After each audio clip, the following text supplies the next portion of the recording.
നമസ്കാരം. ഈ ആഴ്ച OTT റിലീസ് ചെയ്യുന്ന ചിത്രങ്ങളും മറ്റ് ചിത്രങ്ങളുടെ അപ്ഡേഷനുമാണ് ഇന്നൊരു വീഡിയോ ഭാഗത്ത്. വീഡിയോയിൽ മുൻപ് വീഡിയോ ലൈക്ക് ചെയ്യുക, ചാനൽ സബ്സ്ക്രൈബ് ചെയ്യാൻ വേണ്ടി ശ്രമിക്കുക.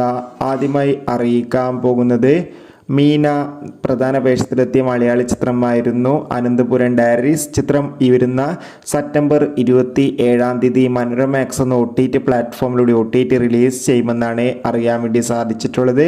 രണ്ടാമതായി അറിയിക്കാൻ പോകുന്നത് കോട്ടയം നസീർ, നോബി, അതോടുകൂടി തന്നെ ജഗദീഷ്, ബേസിൽ ജോസഫ്, ഷിജോ സണ്ണി എന്നൊക്കെ പ്രധാന കഥാപാത്രങ്ങളായ ചിത്രമായിരുന്നു വാഴ.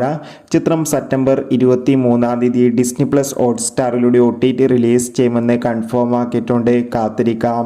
ആസിഫ് അലി, അപർണ ബാലമുരളി, വിജയരാഘവൻ എന്നൊക്കെ പ്രധാന കഥാപാത്രങ്ങളായെത്തിയ കിഷ്കിന്ധകാണ്ഡം എന്ന ചിത്രത്തിൻ്റെ OTT അവകാശങ്ങൾ ഡിസ്നി പ്ലസ് ഹോട്ട്സ്റ്റാർ സ്വന്തമാക്കിയെന്ന് കൺഫേം ആക്കിയിട്ടുണ്ട്.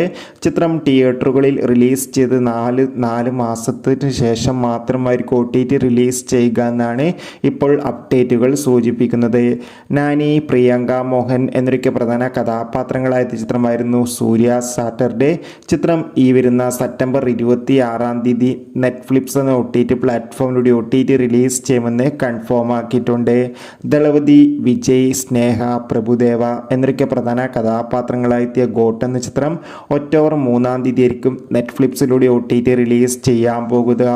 അരുൾനിധി, അതോടുകൂടി തന്നെ പ്രിയ, ഭവാനി ശങ്കർ എന്നൊക്കെ പ്രധാന കഥാപാത്രങ്ങളായെത്തിയ ഡിമോൺ കോളനി 2 എന്ന ചിത്രം ഈ വരുന്ന സെപ്റ്റംബർ 27 നമുക്ക് C5 എന്ന OTT പ്ലാറ്റ്ഫോമിലൂടെ ആസ്വദിക്കാം.